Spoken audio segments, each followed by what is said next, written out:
오늘 제1계명입니다. 매주마다 한 계명씩 말씀을 전하도록 하겠습니다. 오늘 제1계명 출애굽기 20장 3절 되겠습니다.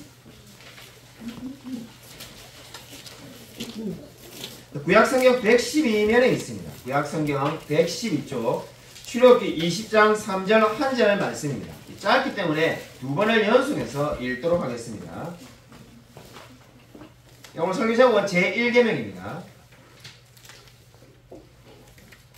출애굽기 20장 3절 구약성경 112면에 있습니다. 112쪽 다 찾으시지 않고 같이 한 목소리 나오니까 두 번의 연속으로 읽겠습니다. 네, 시작. 너는 나 외에는 다른 신들을 내게 두지 말라. 너는 나 외에는 다른 신들을 내게 두지 말라. 아멘.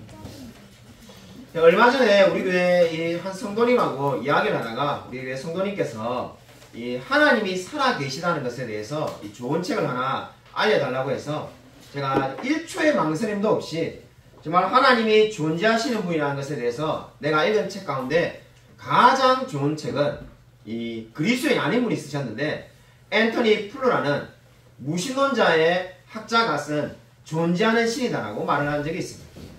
그러자 우리 그 성도님께서 책을 검색해 보시더만은 책이 절판이라는 거예요. 뭐 걱정할 게 뭐가 있냐, 중고 서점에서 사시면 되지 이러니까는 보시더만은 깜짝 놀래가지고 검색을 해보니까 책값이 7만원이라는 거예요. 그래서 제가 너무 놀래가지고 나는 그래 비싼 책을 산 적이 없는데 책이 만원인가 이래 샀는데 정말이냐 이래가지고 제가 이렇게 알라딘에 들어가 보니까는 책이 7만원, 심지어 뭐 10만원도 있고 부르게 값인 거예요. 제가 그 다음날 놀래가지고 아니 왜 기독교 서적이 이렇게 비싸? 기독교 서적은 자가의 마음 아니죠. 비그리스도에 있었으니까. 근데 왜 이렇게 비싼가 했더만은 책이 이제 풍기 현상이 돼가지고 그래서 보는 가운데 이게 쭉 넘기다 보니까는 제가 예전에 가지고 있었는데 집에 라면 박스로 책을 막 수십 박스 쌓아놓으니까 집도 안 그래도 좁은데 그래서 참 책을 사람들에게 나눠주고 필요한 사람들 가져가라 이랬는데 제가 예전에 가지고 있던 책들이 다 막 10만원대에 팔린 걸 보고 자 솔직히 속이 너무 아팠어. 아 이걸 가지고 있었어요. 이게 남 재산이었구나. 기분이 너무 안 좋았어요.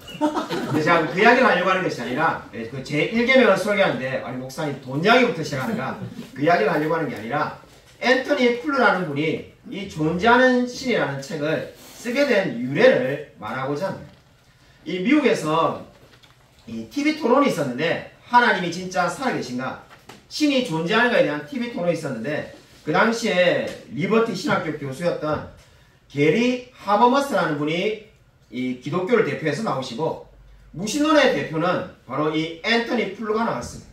아마 우리 성도님들 앤토니 플루는 잘 모르시겠지만은 이분이 얼마나 유명한 분이냐면은 이분이 쓴 무신론에 대한 하나님이 없다, 신은 존재하지 않는다는 대한 논문이 있는데 논문의 값어치는 어디에서 증명됩니까? 얼마나 다른 사람이 이 논문을 인용하는가에 달려있는 거죠. 그러니까 내가 쓴 논문을 다른 수많은 학자들이 인용을 하면은 가장 탁월한 논문이 되겠습니다. 무신론에 관한 한 역사상 가장 많은 인용을 당한 사람이 바로 이 앤토니 플루가 되겠습니다. 한마디로 무신론의 최고 권위자인데 TV에서 3번 연속으로 토론을 했습니다. 사실 TV 토론 우리가 한번 본 적이 없지만은 보나마나 나는 하나님이 있다, 나는 하나님이 없다 생각한다. 뭐 이렇게 하면 결론이 안 나올 것 같지 않습니까? 놀라운 것은 TV 토론이 끝나고 난 다음에 그 유명한 정말로 우리 시대에 유명한 무신론자인 리차드 도킨슨보다 더 유명한 이 앤토니 플루가 나는 하나님을 믿는 것은 아니지만 저와 이런같이 하나님을 완전히 믿고 예배드리고 그런 사람은 아니지만은 신은 존재한다는 것을 인정하게 되었습니다. 한마디로 그리스도인이 된 건 아니지만은 유신론자가 된 거죠. 그 무신론자가 이 세상에 신은 존재한다는 것을 인정하게 되고 자기가 이때까지 쓴 수많은 논문들을 이제 버리고 새로운 책을 한 권 썼는데 그게 바로 존재하는 신이 되겠습니다. 그래서 우리나라에서도 이 기독교 출판사가 아닌 출판사에서 제 기억에 청풍인가 하는 데서 출판사에서 번역을 했습니다. 그래서 그 책이 지금 이제 절판됐지만은 여러분 정말로 관심 있으신 분은 사보시길 바랍니다. 7만원씩이나 하는데 목사님 사보라 해가지고 이렇게 제가 사전 형편도 안 되는데 정말 관심 있는 분은 정말 이보다 더 타고날 수가 없는 거죠. 왜냐하면 본인이 하나님이 없다라고 말했던 분이 이제 신이 존재한다라고 인정하였습니다. 정말 뛰어난 과학자이고 세계적인 과학자인데 신이 없다라고 말하는 것이 불가능하다고 그 책에 적혀 있습니다. 그리고 수많은 많은 학자들이 사실 하나님의 존재를 믿기 어려워했습니다. 그냥 우리 시대는 옛날에는 그죠, 이 미신이 이 일종의 신이었지만은 지금 우리 시대는 과학이 신입니다. 사실 과학이 신이죠. 과학적으로 증명이 안 되는 것은 믿을 수가 없습니다. 그래서 정말로 이 수학자 파스칼이, 타고난 수학자인 파스칼이 그런 이야기를 했는데, 정말 파스칼의 논리라는 것이 있는데, 인간은 살아생전에 하나님을 믿거나 믿지 않거나 두 가지밖에 없다는 거죠. 그렇지 않습니까? 확률적으로 하나님이 살아계신다, 아니면 하나님이 안 계신다는 두 가지 가능성밖에 없다는 겁니다. 거기에서 또 두 가지 가능성이 이제 죽고 나면 나오는데, 살아계신다라고 생각했던 사람들은 죽고 나면은 정말 하나님이 계신 경우와 없는 경우가 생기겠죠. 좀 확률이 간단합니다. 하나님이 만약에 계시다고 생각하고 살았는데 죽고 보니까 하나님이 계시면은 천국에서 살면 됩니다. 근데 이렇게 우리가 지금 하나님이 살아계신다고 예배를 드렸는데, 만약에 죽고 나서 보니까는 김성실 목사가 뻥을 친 거고 성경도 다 거짓말이고 하나님이 없어요. 그럼 어떻게 되는가? 뭐 여러분 물론 억울하긴 하겠지만은 손해볼 건 없습니다. 근데 만약에 하나님이 없다라고 생각하고 사는 경우도 죽고 나면 두 가지 경우가 나오는데, 하나님이 계신 경우와 계시지 않는 경우가 나오죠. 근데 하나님이 안 계시면 어떻습니까? 내가 맞추긴 맞춘 거죠. 그 바보 같은 김성실은 늘 목회하고 하나님 계신다고 뻥쳤지만은 내가 속직지 않았는데 결국 죽고 나서 보니까 내 말이 맞았다. 맞았지만은 뭐 상을 주거나 좋을 일은 없습니다. 그냥 맞았을 뿐인 거죠. 근데 만약에 틀리면 어떻게 되는가? 하나님이 살아계시면 어떻게 되는가? 영원한 지옥에 갈 수밖에 없다는 겁니다. 이것이 수학자 파스칼의 논리인데, 이 세상에서 정말로 마음에 하나님을 못 믿어도 하나님이 계시다고 생각하고 사는 것이 확률적으로도 더 올바른 선택이라는 이야기가 되겠습니다. 여러분들, 오늘 성경은 이렇게 지금 확률적인 정도를 이야기하는 것이 아니라 하나님이 살아계시다는 전제에서 오늘 말씀을 시작하고 있습니다. 여러분, 십계명은 하나님을 믿지 않는 사람에게 말씀한 것이 아닙니다. 제가 지금 서론에서 길게 하나님의 이 살아계시다는 것에 대한 이야기를 제가 한 이유는, 이 십계명은 이미 하나님이 살아계시다는 것을 믿는 사람에게 주신 말씀입니다. 하나님이 살아계신지 안 살아계신지 증명하는 것이 십계명이 아니라 이미 구원받은 백성에게 주시는 겁니다. 성경을 우리가 쭉 읽어보면 어떻습니까? 홍해를 건너는 것이 구원을 의미하는 겁니다. 애굽에 있는 사람들, 현대 이집트에서 있었던 이스라엘 백성들을 홍해를 건너서 가나안 땅에 들어왔는데, 이 홍해를 건넌 것 자체가 바로 우리로 말하면은 죄로 인하여 죽을 수밖에 없는 우리를 구원하여 주신 겁니다. 십계명을 언제 주셨습니까? 오늘 우리가 이 말씀을 읽었는데 이것이 지금 어디에 기록됐는지가 너무나 중요합니다. 십계명을 출애굽하기 전에 애굽에 있을 때 이스라엘 백성에게 십계명을 주신 것이 아닙니다. 이미 구원받은 사람에게 십계명을 주셨습니다. 그 말은 뭡니까? 율법으로 구원을 받는 것이 아니라는 겁니다. 십계명이 바로 율법의 대표적인 건데, 이 십계명을 지킴으로써 구원을 얻게 되는 것이 아니라는 것을 말씀하고 있습니다. 십계명은 이미 구원받은 백성에게 이제 하나님의 백성으로서 어떻게 사는지를 보여주는 것이 십계명이 되겠습니다. 그래서 여러분이 가보신 분이 있었는지 모르겠습니다만은, 개혁교회를 가보면은, 물론 우리도 개혁교회입니다만은, 흔히 말하는 엄밀한 개혁주의를 한다는 분들은 보면은 예배를 시작할 때 사도신경으로 시작하는 것이 아니라 십계명으로 시작하는 거죠. 그 이유가 바로 여기에 있는 겁니다. 그분들이 그렇게 주장하는 이유는 바로 우리가 이제 하나님의 백성 되었기 때문에 십계명으로 암송함으로써 내가 하나님의 백성이 되었고 거듭나게 된 자임을 다시 확인한다는 거죠. 바로 저와 여러분에게 십계명을 주신 목적도 마찬가지입니다. 그러므로 여러분, 좀 어려운 이야기가 되겠지만은 정말 우리 시대에 너무 안타까운 것이 있는데, 우리 신학을 하신 우리 정조 목사님은 잘 알고 계시겠지만은 바울의 세관점이라는 것이 있습니다. 바울의 세관점이 뭔가? 그냥 간단하게 말해가지고, 구약 시대는 율법을 지킴으로 구원을 받았고 신약은 믿음으로 구원을 받는다는 거죠. 들어보면 참 맞는 말 같이 들려요. 그렇지, 구약은 제사를 지냈고 십계명을 지킴으로 구원을 받고 우리는 성령님을 믿음으로 구원을 받는다. 결코 그렇지가 않습니다. 구약도 믿음으로 구원을 받은 겁니다. 그래서 지금 이 십계명은 다시 말씀드리지만은 살인하지 말라, 간음하지 말라. 이제 우리가 나중에 살펴보게 되겠습니다만은 한두 달 뒤에 그것을 지켜야만이 구원을 받는다는 것이 절대로 아닙니다. 다윗도 살인했는데 간음했는데 구원받지 않았습니다. 여기에서 말하는 이 십계명은 구원받은 사람은 이제 어떻게 살아야 되는지를 보여주는 거죠. 그래서 십계명은 두 가지의 큰 의미가 있습니다. 첫 번째, 하나님이 어떠한 분이신지를 보여준다는 겁니다. 왜 이 십계명이 필요하겠습니까? 여러분, 우리가 간단하게 이렇게 생각하시면 됩니다.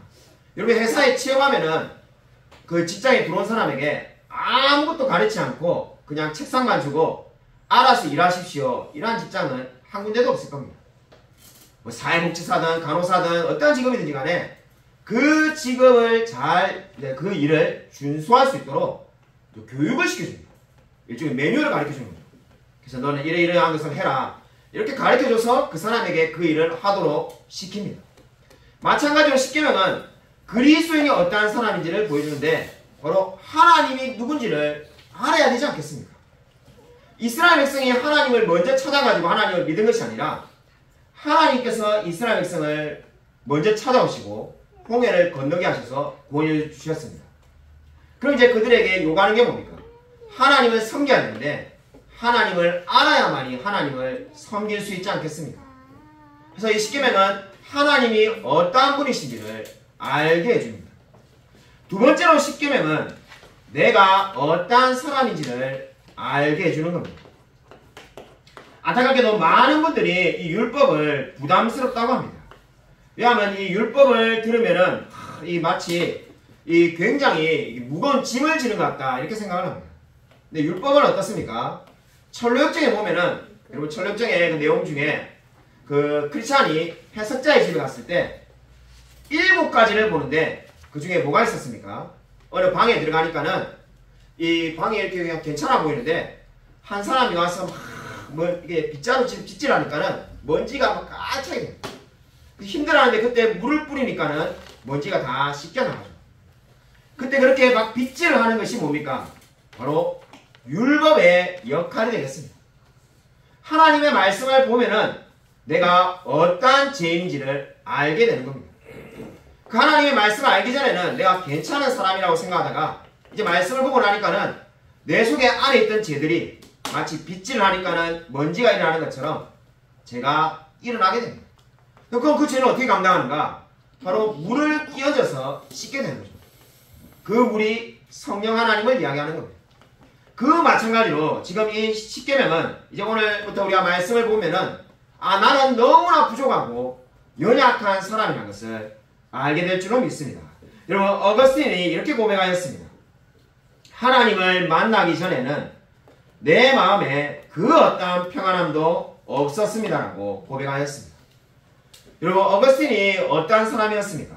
어거스틴은 정말로 이 마니교의 심취에 있었고 정말 도무지 하나님을 믿지 않을 것처럼 보여서 어머니 모니카가 그 당시에 감독인 암브로시우스에게 찾아가서 울면서 말을 했다고 합니다. 정말 우리 아들은 언제 돌아옵니까? 그때 암브로시우스가 역사에 남는 유명한 말을 합니다. 울며 기도하는 자녀는 결코 망하지 않는다. 그 자녀를 위해서 울며 기도하면은 그 자녀는 결코 망하지 않을 거라고 말을 해줍니다. 실제로 어거스틴이 그렇게 해서 하나님께로 돌아와서 초대교회의 귀한 교부가 되었습니다. 옛날에 한 수도사가 이 어느 성인에게 이렇게 물었다고 합니다. 이 젊은 수도사가 한 성인에게 어떻게 하나님의 백성으로 살아야 합니까? 라고 물었다고 합니다. 그러자 그 사람이 이렇게 대답을 했다고 합니다. 정말로 우리에게 필요한 것은 무언가? 바로 내가 얼마나 하나님의 사랑을 많이 받고 있는 사람인지를 기억하는 것이 필요하다라고 말을 했다고 합니다. 그러니까 가난한 사람을 돕는 거나 또는 하나님을 위해서 많은 일을 하는 것이 필요한 것이 아니라 가장 필요한 것은 내가 하나님의 사랑을 얼마나 받고 있는지를 기억하는 것이라고 말을 했다고 합니다. 이 말이 무엇을 의미하겠습니까? 정말로 이 십계명을 우리가 알게 되면은 내가 정말로 조금의 은혜를 받고 구원을 받은 것이 아니라 놀라운 은혜를 받은 자임을 알게 될 줄로 믿습니다. 그리고 소요리문답 제46문에 이런 말씀이 있습니다. 제1계명이 요구하는 것은 무엇입니까? 이렇게 되어 있는데 제가 한번 문제를 냈고 이렇게 한번 프린트본에 다 나와 있습니다. 한번 답을 한번 읽겠습니다. 제1계명이 요구하는 것은 무엇입니까? 제1계명이 요구하는 것은 하나님만이 유일하고 참되신 하나님이요 우리 하나님인 것을 알고 인정하며 이에 합당하게 하나님을 예배하고 영광하게 하는 것입니다. 제1계명이 요구하는 것은 뭐라고 했습니까? 하나님을 예배하고 영화롭게 하는 것입니다 라고 소요리문답 제46문이 말씀하고 있습니다. 어떻게 보면은 지금 소요리문답 제1문 46문이 지금 오늘 제1계명 출애굽기 20장 3절을 말씀을 염두에 두고 말을 하는데 좀 지나치게 해석했다 이런 생각이 들 수도 있을 겁니다. 왜냐하면은 너는 나 외에는 다른 신들을 내게 두지 마라라고 말했는데 이 지금 1계명에 요구하는 것은 무엇이냐고 할 때 하나님께 합당하게 예배드리라 영화롭게 해라 해가지고 성경에 없는 말을 많이 이렇게 덧붙여 놨다는 생각을 우리가 할 수도 있습니다. 왜 이렇게 말을 할까? 우상을 섬기지 말라 뭐 이런 이야기를 해야 될 것 같은데 이야기를 많이 했다는 생각이 들 수도 있습니다. 이렇게 말하는 이유가 어디 있습니까? 웨스트민스터 대교리문답 제99문은 이렇게 말합니다. 죄가 금지된 곳에는 그 반대 의무가 있다. 죄가 금지되어 있는 곳에는 그 반대 의무가 성경에 늘 있다는 겁니다. 그러니까 다른 신들을 내게 두지 말라고 말했을 때는 뭐가 있다는 겁니까? 그 반대 의무니까 하나님을 예배라는 의무가 그 속에 포함되어 있다는 겁니다. 마치 여러분 저와 여러분이 아이들에게 계속해서 스마트폰으로 게임하지 마 이렇게 말할 때는 그죠? 그럼 아이가 게임 안 하고 멍 때리고 있으면은 우리가 뭐 좋아하겠습니까? 그런 것이 아니라 스마트폰에 게임 그만해 이럴 때는 자 그죠? 중간고사가 다가왔으니까 공부해라는 거죠.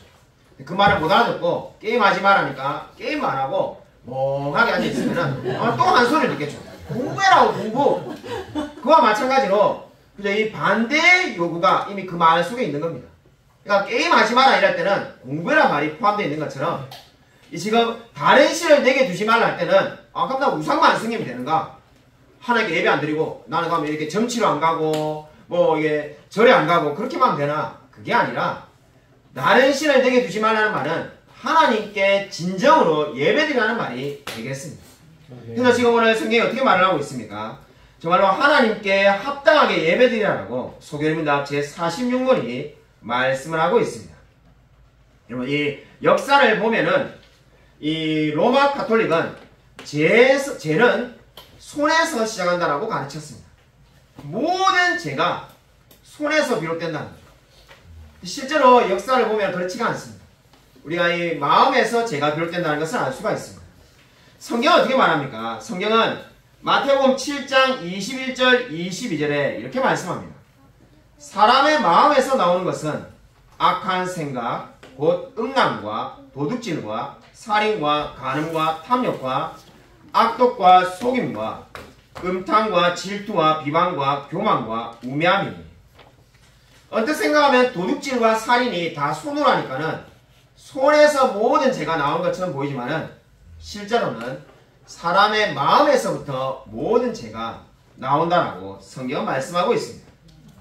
그래서 종교개혁자 마틴 루터는 이런 말을 하였습니다. 프린트본에 나와 있는데 같이 한번 읽겠습니다. 우리 종교개혁자 마틴 루터의 이야기 무엇이든지 간에 같이 한번 읽겠습니다. 네, 시작. 무엇이든지 간에 내 마음이 애착되어 있고 의지하는 것 바로 그것이 내 신이다. 무엇이든지 간에 내 마음이 애착되어 있고 의지하는 것 그것이 신이라는 겁니다. 내가 정말 가장 사랑하는 것이 하나님 외에 또 다른 것이 있다면 그것이 뭐 돈이 되든 자녀가 되든 뭐가 되든지 간에 그것이 신이다라고 그렇게 말씀을 하고 있습니다. 여러분 우리 믿음이란 것이 뭘까요? 신앙이란 것이 뭘까요? 정말 내가 정말 하나님을 믿고 있다는 것이 뭘까요? 하나님을 믿고 있다는 것은 내가 받은 모든 은혜들을 다 감사함으로 사는 겁니다. 불의 전차라는 유명한 오래된 영화가 있습니다. 그것이 실화를 바탕으로 만든 영화인데 그 주인공 에릭 리델을 보면은 이 어떻습니까? 스코틀랜드에서 올림픽에 이제 대표로 출전합니다. 자기에게 하나님이 달리는 재능을 주신 것을 알고 자기는 달릴 때 너무나 기쁘다는 거죠. 이 본인의 꿈이 선교사가 되는 건데 선교사가 되기 전에 자기는 또 달리는 재능이 있다는 것을 알고 늘 달립니다. 그때마다 뭐라고 말합니까? 하나님께서 나를 빨리 달릴 수 있도록 만들어 주셨다라고 말하는 장면이 나옵니다. 자기가 노력을 해가지고 빨리 달린다고 말하는 것이 아니라 내가 재능이 있다 이렇게 말하는 게 아니라 하나님이 나에게 빨리 달릴 수 있도록 만들어 주셨어 이렇게 고백을 합니다. 한마디로 내가 가지고 있는 모든 재능이 하나님께로부터 나왔다라고 고백을 하는 겁니다. 그렇기 때문에 이 자신은 달릴 때마다 기쁘다라고 말을 하고 있습니다. 여러분 우리 여기 오늘 그저 학생들이 많이 앉아 있는데 여러분 어떤 일을 할 때 가장 기쁩니까? 하나님이 여러분에게 주신 은사가 있습니다. 그리고 그 일을 하십시오. 그러면 아마 여러분이 가장 기쁘고 복될 겁니다. 은사가 없는 사람은 아무도 없습니다. 모든 사람은 한 가지 이상의 은사가 있습니다. 제가 말하는 게 아니라 성경이 말하는 말입니다. 하나님은 모든 사람에게 한 가지 이상의 은사를 주었습니다. 그리고 놀라운 것은 뭡니까? 모든 사람이 정말 모든 은사를 다 가지고 있는 사람은 또 아무도 없습니다. 이게 지난주 우리 금요일에 설교 내용이었는데 그죠? 그게 말씀에 보면은 그런 것이 나오죠. 이 정말로 모든 사람들이 모든 은사를 다 가질 수는 없습니다. 그러나 한 가지 이상의 은사가 모든 사람에게 다 있습니다. 왜 그렇게 하였습니까? 하나님이 그 사랑하는 자에게 은사를 주셨습니다. 그러므로 여러분 참 우리 시대에 너무나 안타까운 것은 수많은 사람들이 그죠? 얼마 전에 우리 정재영 목사님도 설교 때 그런 말씀하셨는데 이 자살을 한다는 겁니다. 나는 필요 없는 인생이 같다. 나는 정말로 더 이상 살 필요가 없다. 그럼 정말로 그렇지가 않습니다. 모든 사람에게 하나님이 필요한 은사를 그 말은 뭡니까? 이 세상을 살아갈 수 있는 은사를 주신 줄로 믿으시기 바랍니다. 그리고 오늘 성경 말씀은 다른 신들을 내게 두지 말라라고 분명히 말씀하고 있습니다. 다른 신들이 뭘 말할까요? 다른 신이라고 말하니까 성경에도 다른 신이 나오니까 이 세상에 수많은 신이 있고 그 중에 한 분이 하나님이다 이렇게 우리가 오해할 수가 있습니다. 그런 말이 아닙니다. 여기서 지금 다른 신이라는 것은 이 세상의 신은 하나밖에 없지만은 하나님밖에 없지만은 바로 사람들이 임의로 그렇게 부르기 때문에 지금 여기서 그렇게 말하고 있을 뿐입니다. 민수기 33장 4절에 이런 말씀이 있습니다. 애굽인은 여호와께서 그들 중에 치신 그 모든 장자를 장사하는 때라. 여호와께서 그들의 신들에게도 벌을 주셨더라. 이 말씀을 보시면은 이 10가지 재앙이 당시에 애굽에 있을 때 하나님이 10가지 재앙을 내리신 이유가 뭐라는 겁니까? 애굽의 신들에게 벌을 내리기 위해서 10가지 재앙을 주셨다고 말씀하고 있습니다. 당시에 그 존재하지도 않는 신, 그 신을 섬기는 애굽 사람들을 위해서 하나님이 10가지 재앙을 내리신 거죠.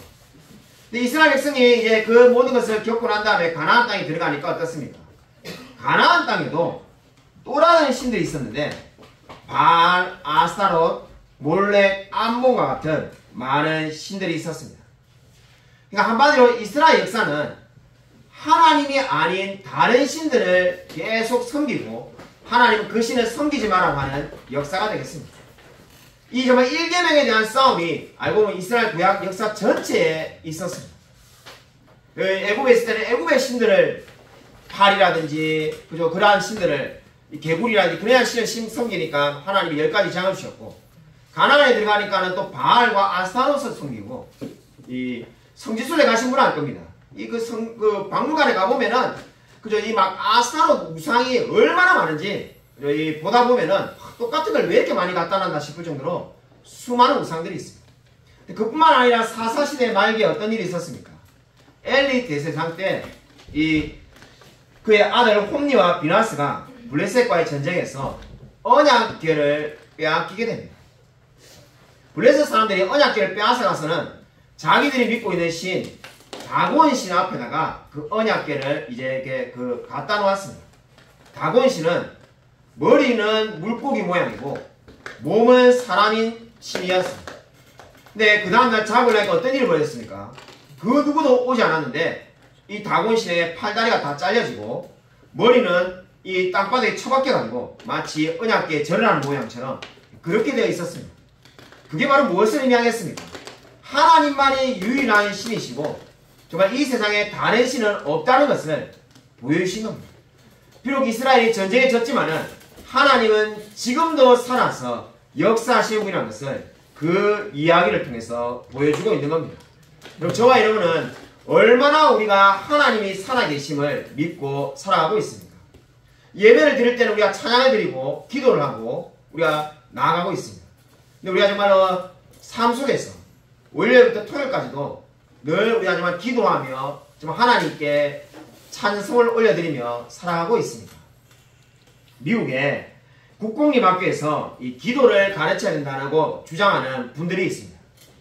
그분들 가운데 이 리처드 햄버스라는 분이 이 수많은 청중들 300명을 앞두고 이제 국공립학교에서 기도를 해야 된다는 이 주장을 하는 분들에게 이렇게 도전을 했다고 합니다.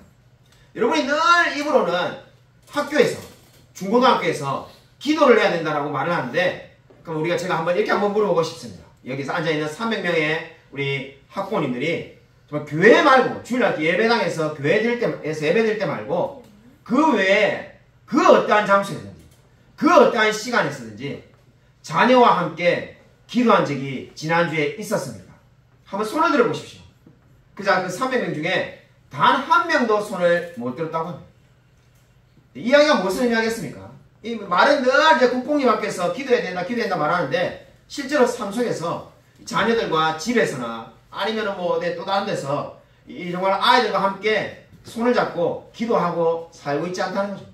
근데 그냥 이렇게 우리가 늘 마치 생각으로 일종의 철학처럼 국공립학교에서도 기도를 가르쳐야 되죠. 성경을 가르쳐야 되죠. 이렇게 말을 하지만은 정말로 삶 속에서 기도를 매 순간순간마다 아이들과 하나님께 예배를 드리고 있지 못하다는 현실을 보여주는 이야기가 되겠습니다. 이것을 보면 우리가 무엇을 알 수 있습니까? 우리가 정말 제1계명의 의미가 뭡니까? 그냥 우리가 주일날 예배를 잘 드리고 있는데 정말 1계명 이미 잘 지키고 있지 않습니까? 그 정도 차원을 지금 이야기하는 것이 아니라 나의 모든 삶이 예배가 되게 되어라라고 성경은 말씀하고 있습니다.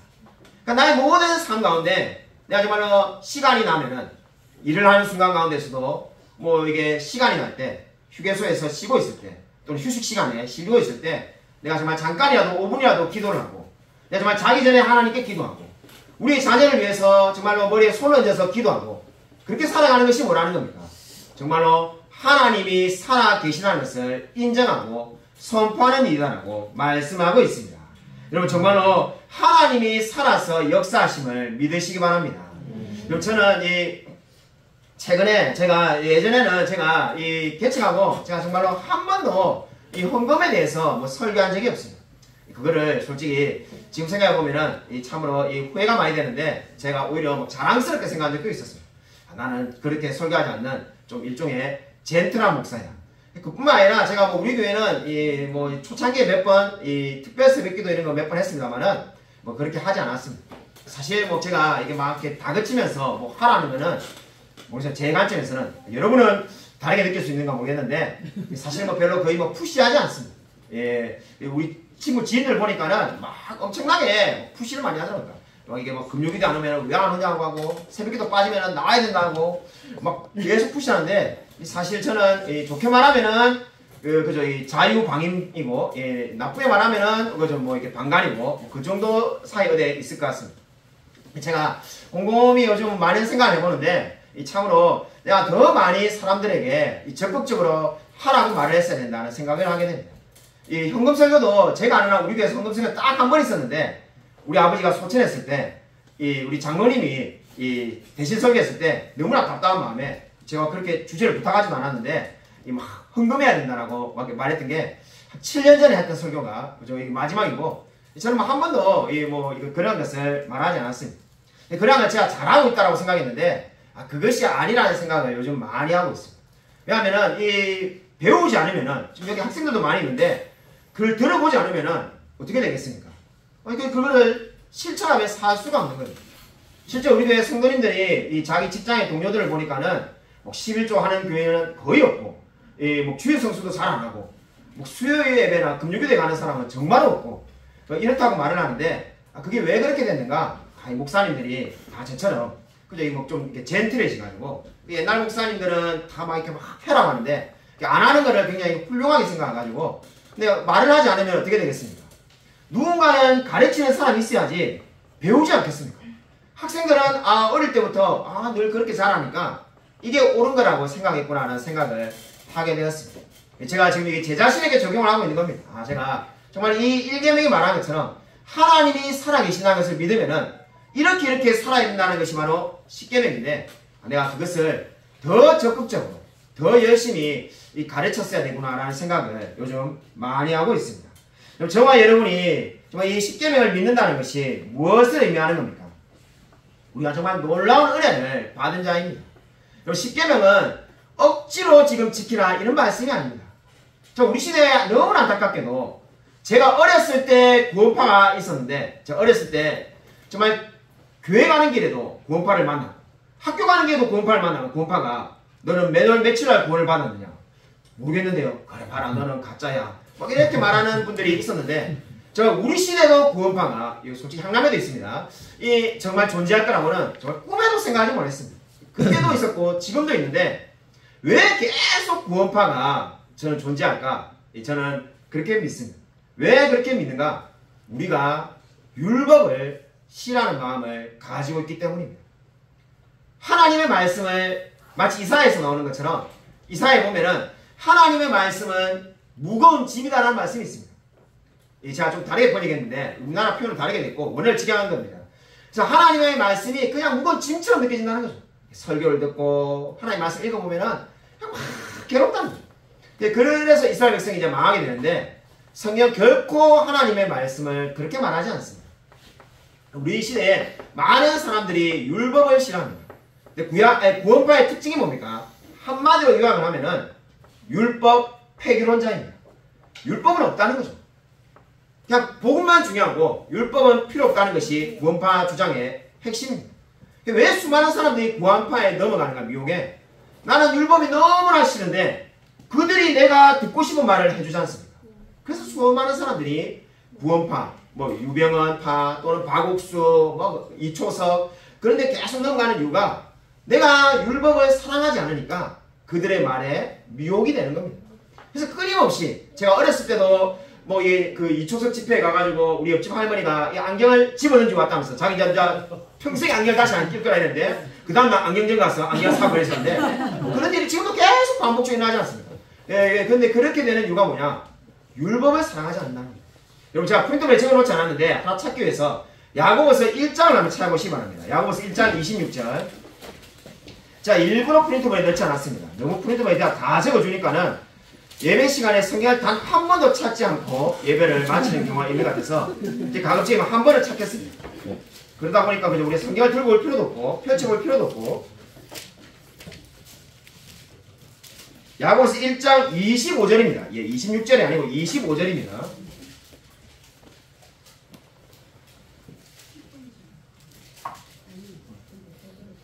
신약성경 372면에 있습니다. 신약성경 372쪽 야고보서 1장 25절 한 절 말씀입니다.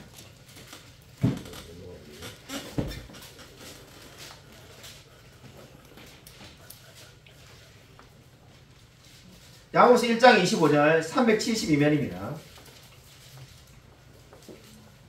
야고보서 1장 25절 신약성경 372면 다 찾으셔서 같이 한 목소리 한번 읽겠습니다. 시작. 자유롭게 하는 온전한 율법을 들여다보고 있는 자는 듣고 잊어버리는 자가 아니요 실천하는 자니 이 사람은 그 행하는 일에 복을 받으리라. 아멘. 그럼 성경이 어떻게 말하고 있습니까? 자유롭게 하는 온전한 율법 이렇게 말합니다. 아니 율법이 뭡니까? 지금 우리가 오늘부터 지금 말씀하면은 다른 신들을 내게 두지 말지어다. 살인하지 말라. 간음하지 말라. 도둑질하지 말라. 이런 말씀이 나를 구속하고 속박하는데 왜 자유롭다고 말을 하는가?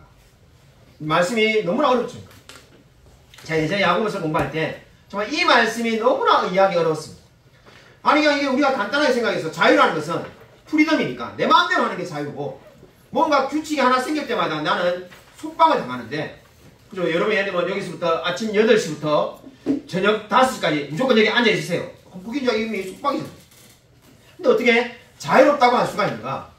이 말씀의 의미가 뭘까요? 우리가 성경에 보면은 이 종의 개념이 나옵니다. 이 구약의 성경에 보면은 이 칠흑기에 종의 개념이 나오는데 정말로 이해하기 어려운 것이 히브리의 종이 7년째가 되면은 자유인이 됩니다.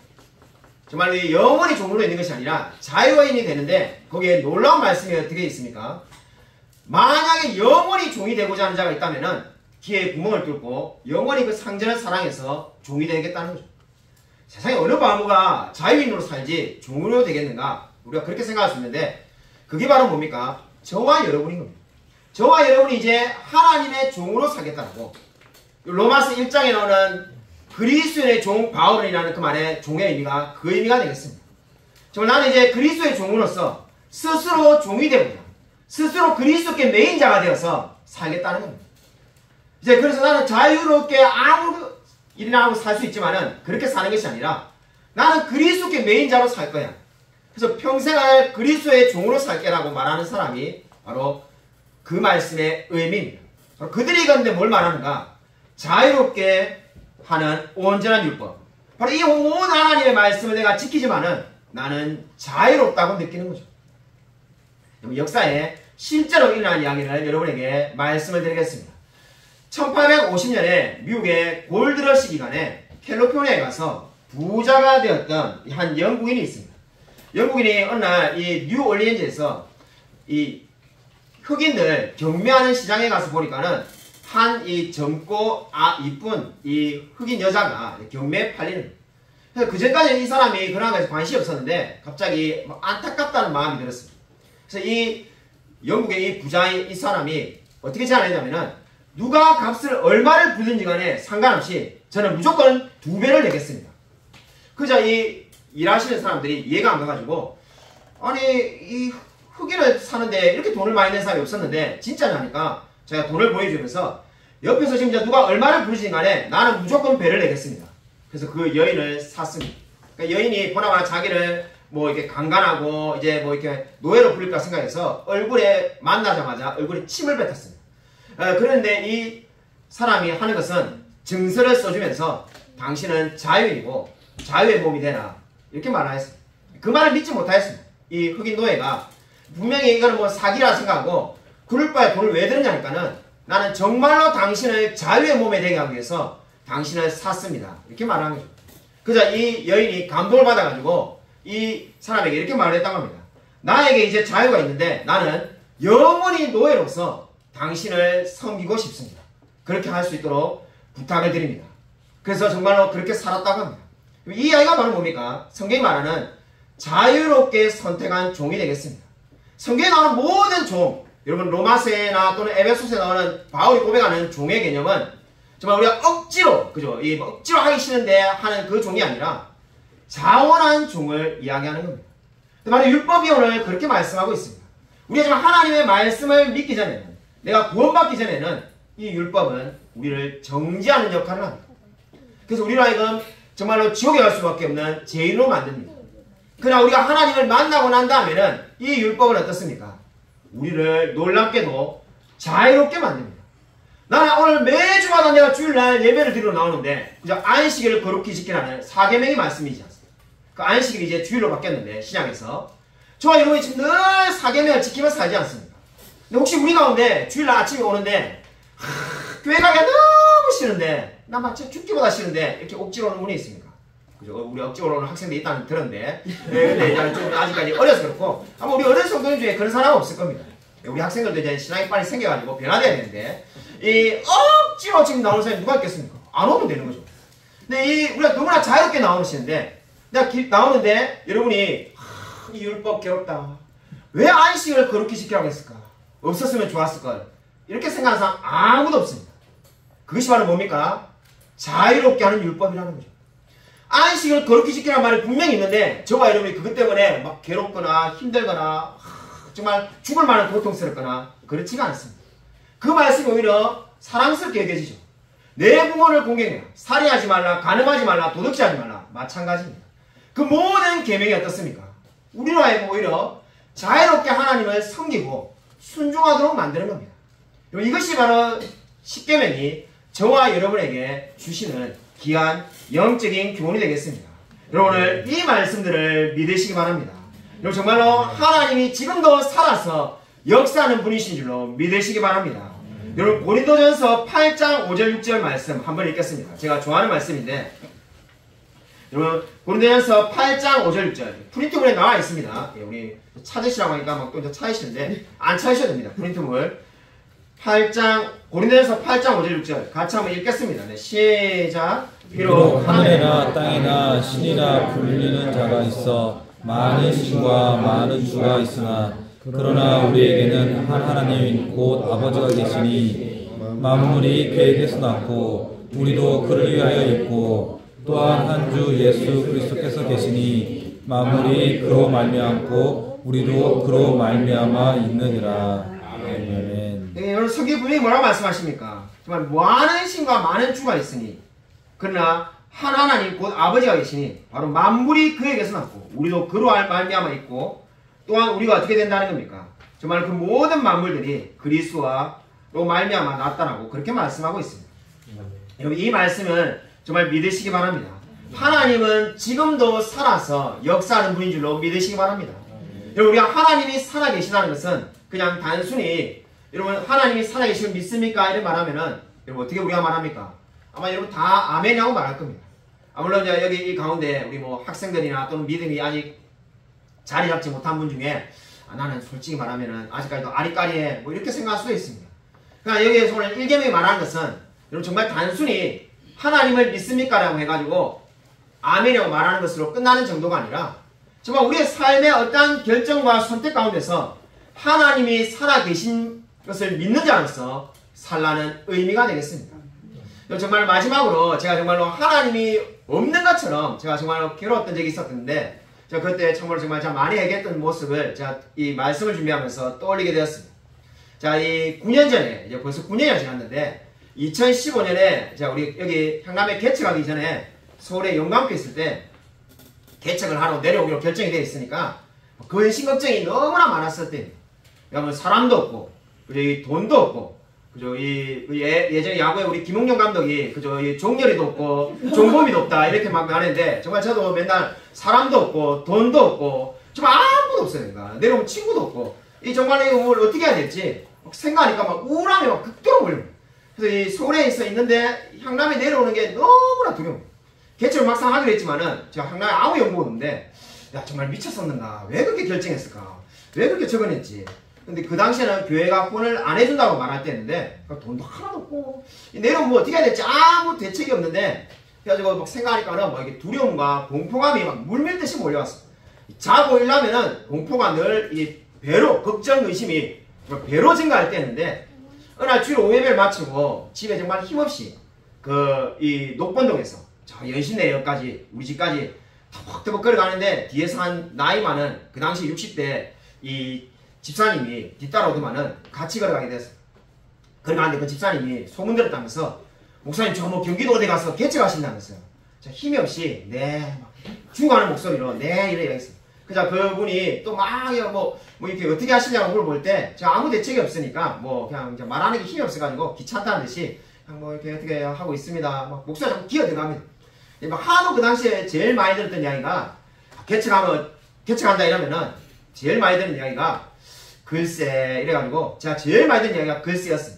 그러니까 안 된다는 말은 참아 못하고 된다는 소리는 참아 못하겠으니까 지인들이 하는 말이 글쎄 다 이렇게 말하는데 그분도 이제 그렇게 말할 거라 생각하고 이렇게 가서 성도가 없는데요 돈도 없는데 가서 합니다 이러니까 놀라운 거는 그분이 뭐라고 했냐면은 목사님 하나님이 살아 계십니다.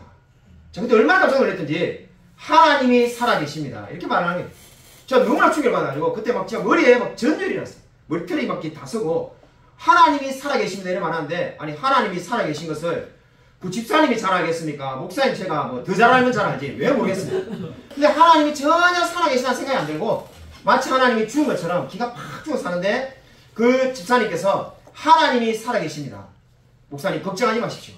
그 집사님은 정말 단돈 1원도 원하지 않았습니다. 또 가난하신 분이에요. 근데 그분이 하나님이 살아계십니다. 목사님 반드시 하나님이 역사할 줄 믿습니다. 이렇게 말했습니다. 그 말 듣고도 그때 아멘도 안 나와서 너무 놀래가지고 그 말이 듣는데 계속 끊임없이 생각이 나고 지금도 생각이 납니다. 우리가 정말로 하나님이 살아계시다면 다른 신들을 내게 두지 말라는 이 말씀은 그저 하나님이 살아계신다 하면은 아멘 하는 정도가 아니라 저와 여러분의 모든 삶에서 하나님이 살아계신 자로 살라는 의미가 되겠습니다. 저 예배 드릴 때만 하나님이 살아계신 자가 아니라 내가 정말 직장에 있든 가정에 있든 무슨 일을 어디서 하든지 간에 하나님이 살아계신 분으로 여러분 사시며 바라길 바랍니다. 여러분 정말 하나님이 살아계신 분으로 여기며 사시기를 바랍니다. 그것이 바로 뭡니까? 오늘 성경이 저와 여러분에게 말씀하는 바인 줄로 믿으시기 바랍니다. 여러분 아무쪼록 정말 나 외에는 다른 신을 섬기지 말라는 이 말씀처럼 정말 주님만을 사랑하며 살아가는 저와 우리 모든 성도님이 되시기를 주님의 이름으로 간절히 축원드립니다. 하나님 아버지 감사를 드립니다. 정말 오늘 정말 성경이 말씀하신 것처럼 나 외에는 다른 신들을 내게 두지 말라라고 말씀하셨습니다. 정말 이 말씀처럼 우리가 온전히 하나님을 사랑하며 주님만을 영화롭게 하며 살아갈 수 있도록 은혜 베풀어 주셔서 특별히 정말 우리 가운데 아직까지 하나님에 대한 확신이 없는, 정말 하나님이 살아계심에 대한 확신이 없는 사람들이 있다면은 정말 그 마음 가운데 주님이 살아계시며 지금도 하나님께서 역사하시는 분인 줄 믿고 우리의 모든 삶을 하나님께 돌려드리며 영광 돌려드리며 살아갈 수 있도록 하나님 은혜 부어 주셔서 정말 주님께서 우리 오늘 모든 야외 일정 가운데도 함께하여 주실 줄 믿사오며 살아계신 예수 그리스도의 이름으로 간절히 기도드립니다. 아멘.